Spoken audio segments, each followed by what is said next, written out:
Well,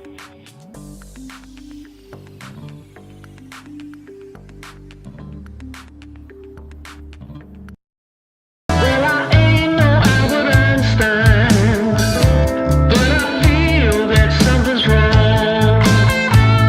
Yes, it is. No, I ain't no Albert Einstein. I just feel that something's wrong.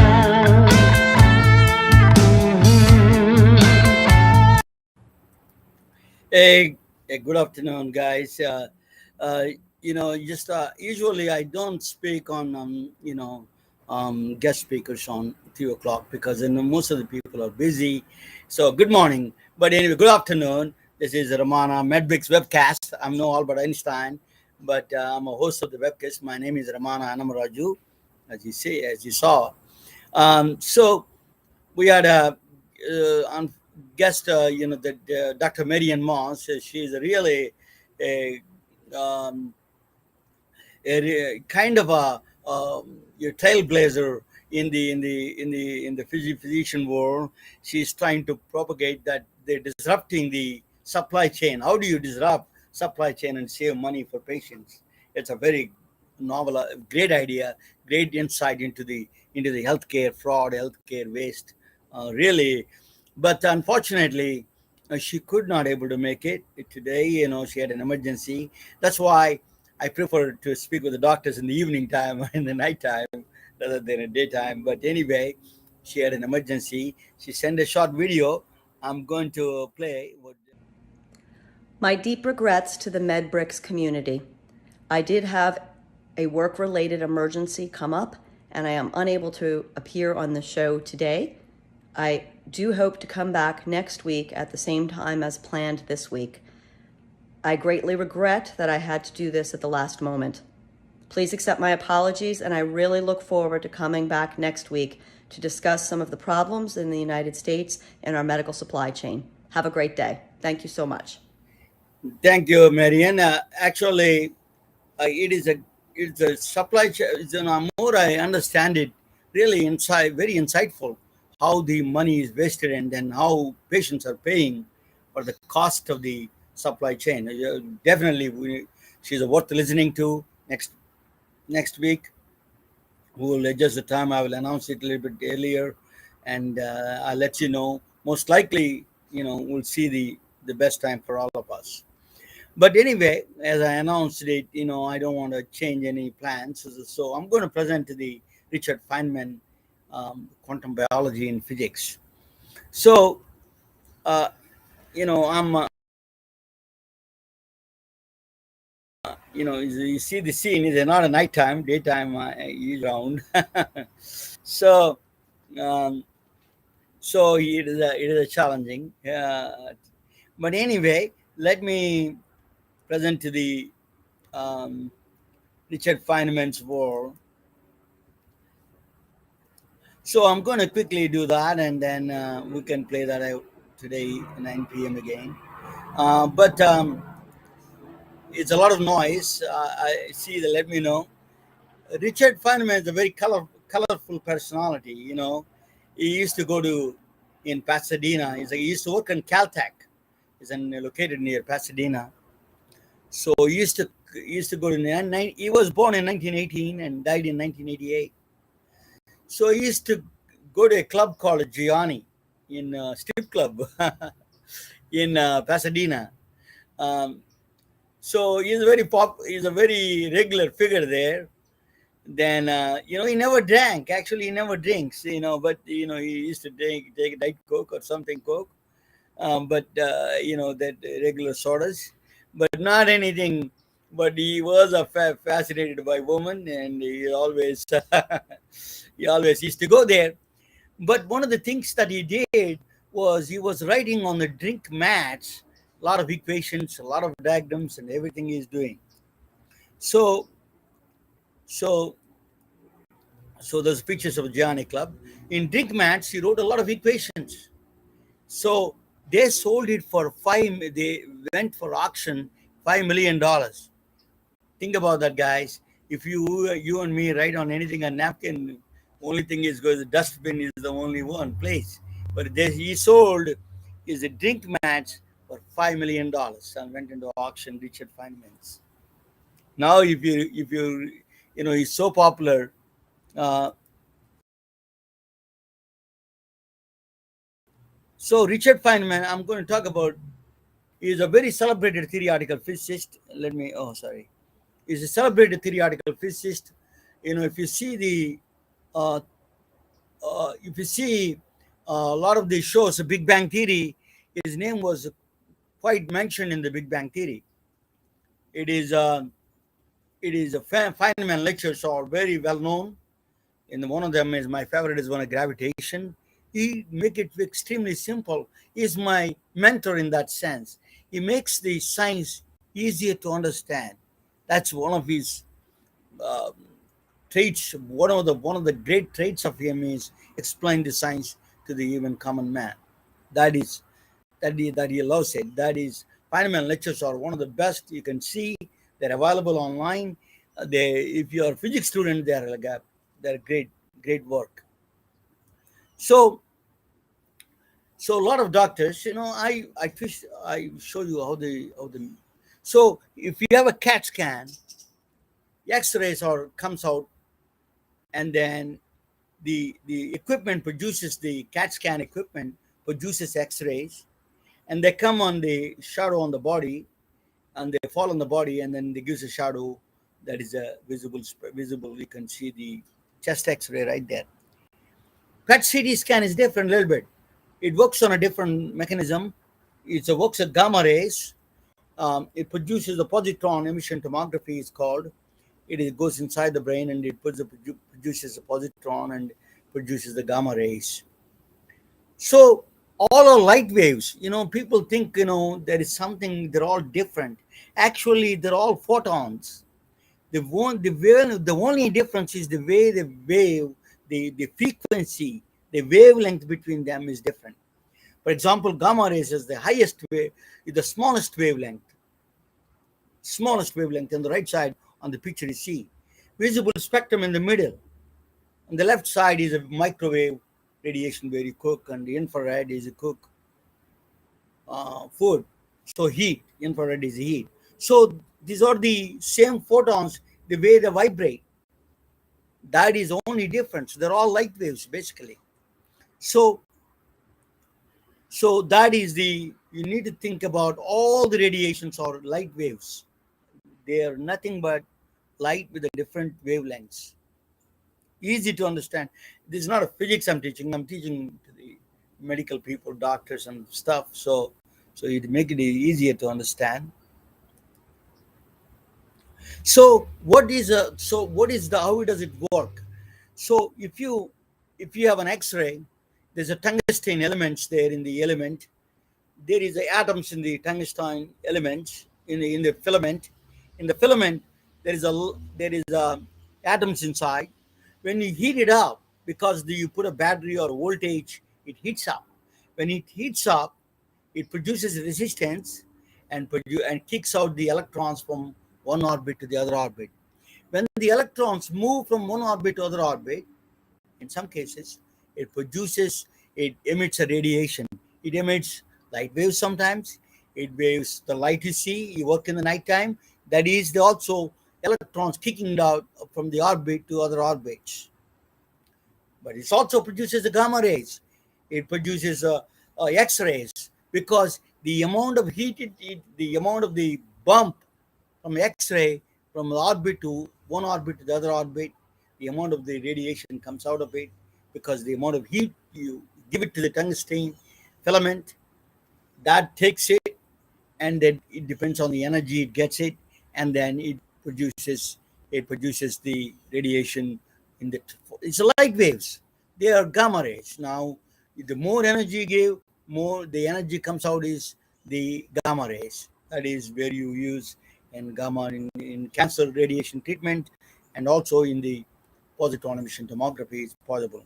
Is they use and possible.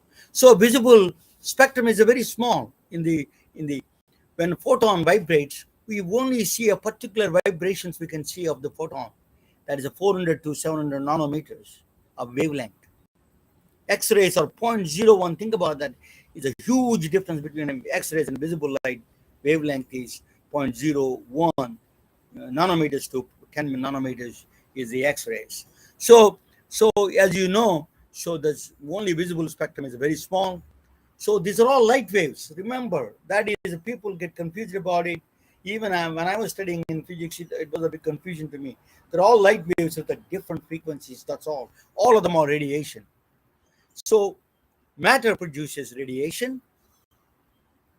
Radiation is a rays, light waves, with X-rays, light waves, gamma rays. They're all light waves, and hits the matter and produces X-ray or the films you see.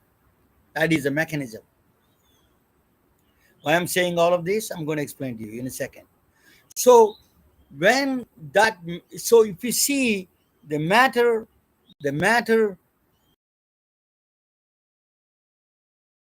produces the radiation, light waves, and heat produces the film. That is a process. So matter interacting with the light, which is the waves, radiation, either it is the light wave, gamma rays, or X-rays, any rays, which is microwaves, infrared, doesn't matter. He gave, Richard Feynman gave a childlike diagrams. Childlike diagrams, they're all children draw, but they are masterpieces of the diagrams. They produced one of the best diagrams, understanding the how the matter interacts with the light. You have to understand the basic system of how you get the X-rays is matter produces the radiation hits the X-ray films that you see. That interactions at the fundamental level, it is called quantum electrodynamics. That is was given by Richard Feynman. He is really a genius of his times, or now, even now, for he's one of the top physicists on the planet, in my view, after the Albert Einstein. He won the Nobel Prize in 1965 for the quantum electrodynamics. So he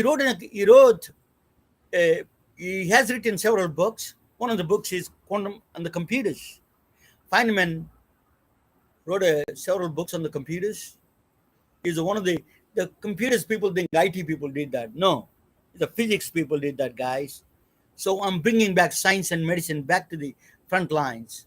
It's not IT guys. They take credit for all of it. I'm a little spiteful because they get undue credit for them. The people that do the great job. I wanted Richard Feynman, people like that, get be really respected and should be in the front lines. So Richard Feynman wrote several books. One of them is computers, and then he wanted to simulate a quantum computer on the regular computer. I will explain to you what a quantum computer is, but quantum computer, he wants to simulate. What is a quantum computer? What is going on with the quantum computers? Quantum computers are, quantum computers, all the people competing, that's a holy grail of computation. IBM, Microsoft, Google, Amazon, Intel, they're all fighting for their holy grail. Quantum computers, the next biggest revolution you can see. I tell you why. It is, if you want me to tell you in medical terms, it is going to give the mechanisms. I hope people are expecting it gives a mechanism for diabetes and cancer, so we can cure all the diseases. So quantum computers are essential for that kind of understanding the deep mechanisms of the body. So they're all fighting. They're all everybody is racing towards the. So how fast is the quantum computer? Just before I explain to you what the quantum computer is. If you take a laptop, it's 100 million times faster than a laptop. 100 million times. When I tell you, when you say 100, when you put the million the zeros there, you will understand how big that is number is. Just a mind-boggling number. Okay, 100 million times faster than any laptop. Our laptops are so good. They used to the power of laptops. Apollo 11 used our laptops. Basically, our laptop computer, Apollo 11 mission ran on. Think about that. That power now we have, it is 100 million times more than that. It is just next level. So data, it handles 5 million laptops every day. It can handle the 5 million laptops in a piece of cake. Quantum computers. It's a big. So that is a power. That's why they're all rushing to the quantum computers. What is so? I will explain to you what is a layman quantum computer at the layman level, and then I go into a little bit more. Quantum computer is, if you have a maze and you have a mouse and a cheese at the end. I hope you can hear me. I let me check my audio. I'm very worried about that sometimes. Hello, yeah, it's working. So, layman quantum computer, I'm going to explain to you in very simple terms.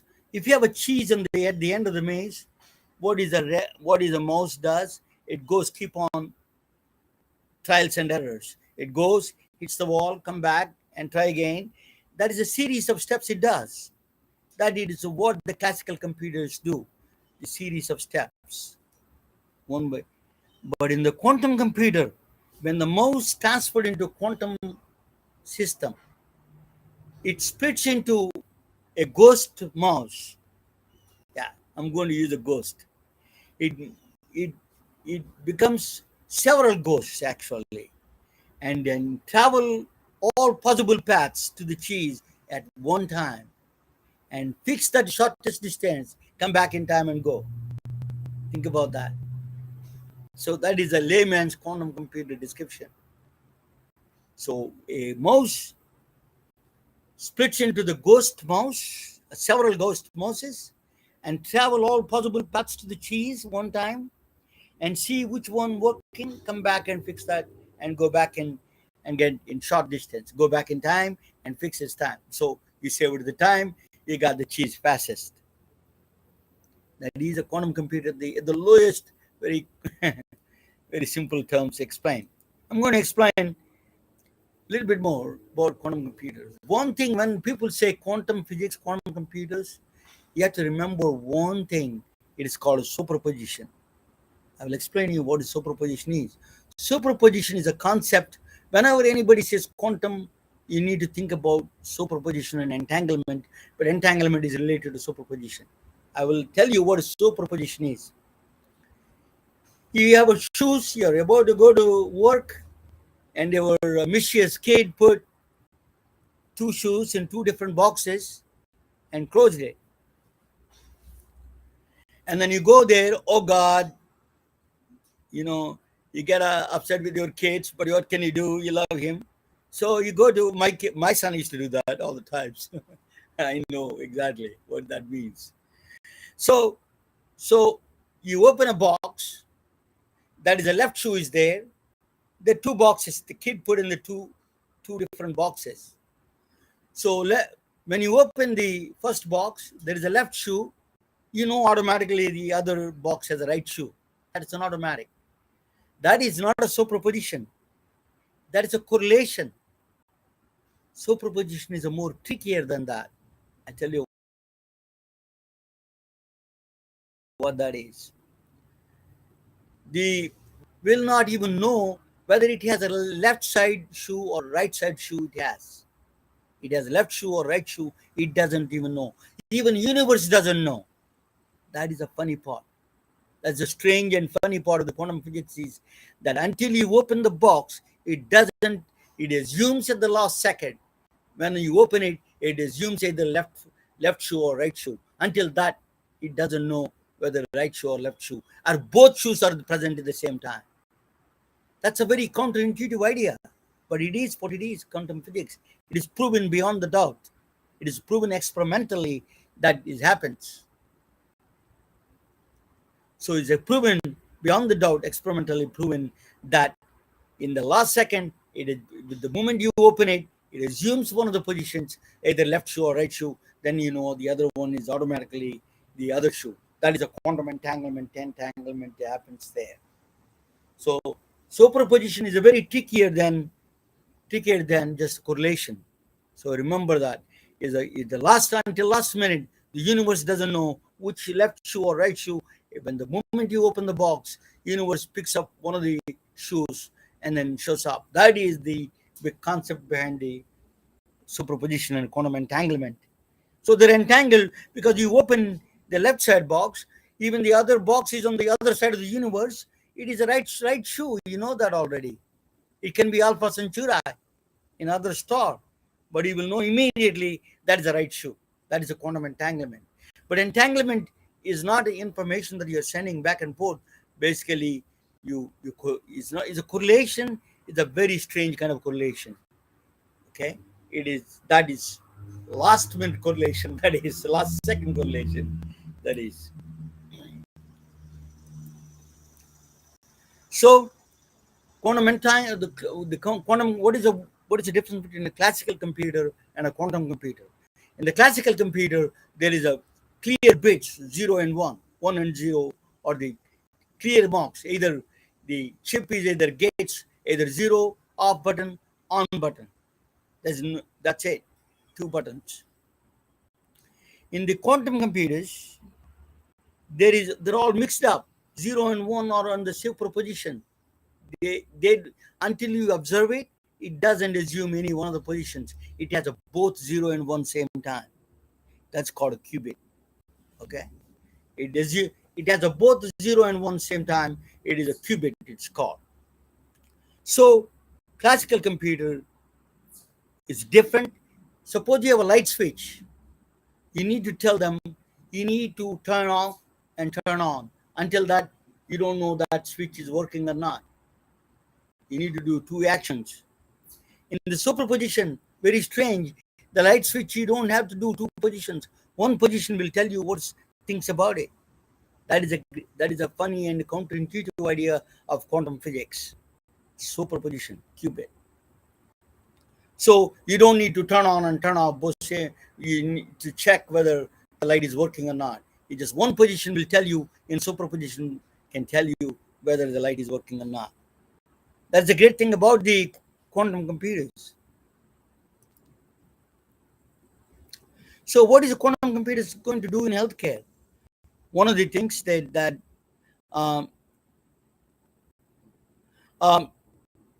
they say diagnostic side, actually 5 to 20% are going wrong. Let me tell you, in the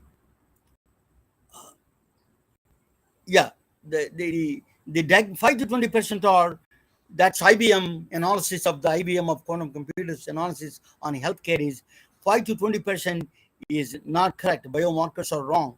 So 20% up to the errors possible, even with the best medical sciences available. We need a quantum computer to do the right things that improve there's 20% errors possible in the diagnosis and treatment and prognosis. All of them are 20% errors possible maximum. With the quantum computers, it can reduce it, it can address. That is the power of the quantum computers. That is a big number IBM is reporting. The next is that the quantum computer IBM says that it can fix the premiums, your prices will bring down because it does a risk analysis better. I highly doubt that. People don't care about these insurance companies. Will keep their premiums higher to make more profits. If they find a cheaper prices there, they're more happy because they make more profits. I'm not sure that they reduce the premium because that quantum computer found out the best way to find the cheapest price. So, but anyway, that is one of the analysis of the IBM is that it reduces the premiums. The third one is precision medicine. 80% of outcomes are medical care is only 20%. That's what they say. 80% are social determinants. That means how you live in life at home, what are the other problems you have, poverty, um, mental health, all those other areas, social environments that you have, interactions, families, all those things cause 80%. Those are the determinants are very complex. Social determinants are extremely complex. You need a quantum computer to determine. That's why precision medicine is not just a precision medicine. They say it is just finding a gene and give you the right medicine. That's a small part of it, but you have to encompass all the social determinants to give the best diagnosis, best treatment, best prognosis on that one. That's only possible through quantum computers. That's what IBM is saying. So what else we can find with the quantum computers? Chronic disease mechanism. We don't know what is diabetes. We know basically, if we know exactly mechanism, we know how to stop it. We don't know. Vaccines is another one. Drug discovery is another one. All these things are possible through quantum computers. It fastens the speed of finding all these things in much quicker. So what is another way of storage? Now USB storage, if we have a good best USB flash drive, you can store 100 million 100 HD movies. You can store maximum capacity of the USB is 100 HD movies. And also in 10, 15 years, that will die. That will get messed up. So the storage on the magnetic spectrum it loses its potency and loses the data. But if you store in the bacteria and DNA, in bacteria storage, is a 500 years it stays, and then 100 million one bacteria you can hold 100 million high definition movies. Think about that, guys. The future of storage is going to move to the bacteria storage, live in vivo storage. That's what already done in the Seattle, Washington with the Microsoft. They did it. So there's a lot of changes coming in the computer side. Quantum computers are going to change that. The topic is a quantum biology. What is quantum physics does in the body? A lot of all these years, quantum physicists and doctors believe quantum physics don't play any role in the body because quantum physics required is very lowest temperatures, minus 273 Kelvin degrees. So it is a big zero. The Celsius, then Kelvin. So it is a big problem to find a quantum phenomena. It cannot happen in the high temperatures and the wet conditions. It cannot happen. They ruled out. But more and more research they found out. Nature founds its own subway system, underground subway system, to exhibit the quantum phenomena, to experiment with, to do the quantum phenomena. So nature found its way, our bodies found its way, a new subway system under the underground that they can do the quantum phenomena. That is what I'm going to say about that. Is one of them is a photosynthesis. For example, if you see, photosynthesis was discovered by Albert Einstein. When light rays falls on a electric plate or plate, photosensitive plate, it produces the electricity. That is what he found. He won the Nobel Prize for that. He did not won the Nobel Prize for the E is equal to mc square. He won the Nobel Prize for the photosynthesis. That's exactly how the leaves work, all the life forms work. The light falls on them, they convert them into energy, and then they do stuff. Battery, for example, which that uses the photosynthesis, which Einstein discovered, is only 50% efficient. But our eye, when the light falls on us, it is 98% efficient than a solar battery. What his brain is doing? It is all physics, right? Something strange going on in the brain so what they found out is stunning. When the light photons fall on your eye retina, it splits into the, like a mouse I explained to you, it splits into the ghost photons, travel all possible paths to the visual cortex, and fix the shortest distance and say that is shortest distance. That's why it is more efficient. That's what they're finding out in quantum biology. It's happening in our brain. That's a photosynthesis. Our our thing is that our eyes are basically photosynthesis. Light falls on it, it becomes electrical signals, and it creates a chemical signal at the end in the visual cortex, and feeling, seeing, and everything. So it's a second experience anyway. That is secondary experience. It is not second person experience, not a first person experience, what we see. So that's why reality is very confusing. There is another area they found out, enzymes, particularly in the carbonic acid. When you breathe out, if it is just a direct physics chemistry phenomena, it is only happens only 20% of the carbon dioxide we spit out, we breathe out.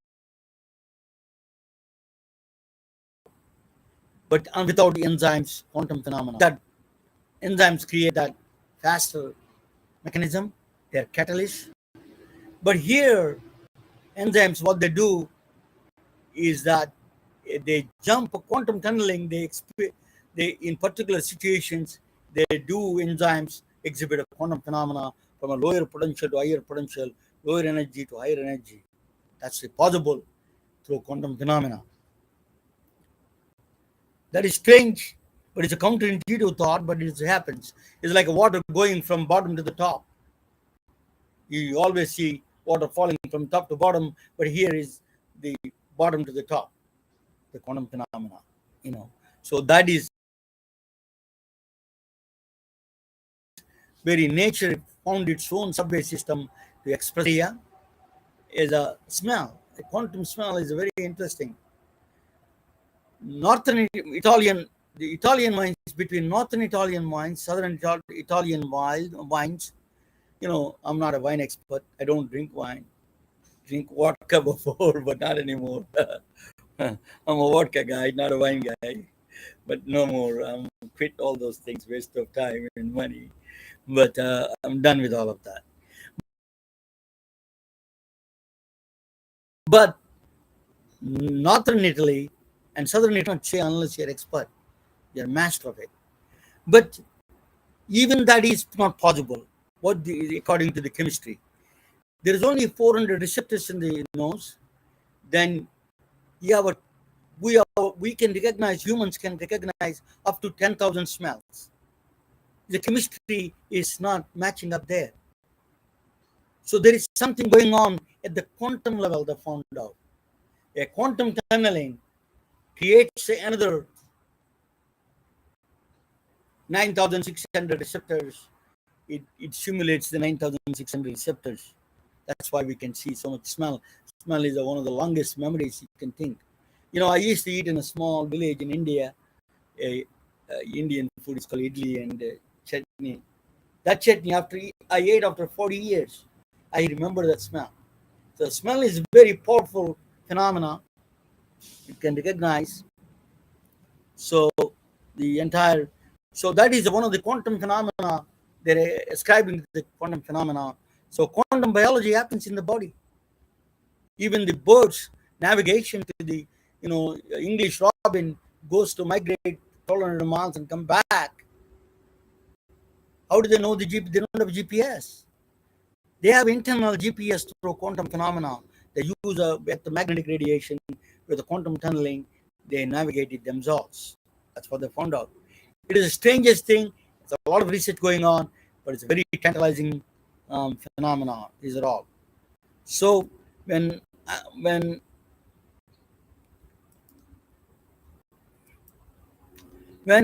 Richard Feynman said that nature is not a classical damage, that's exactly what he meant. Nature is not a classical, it's a quantum.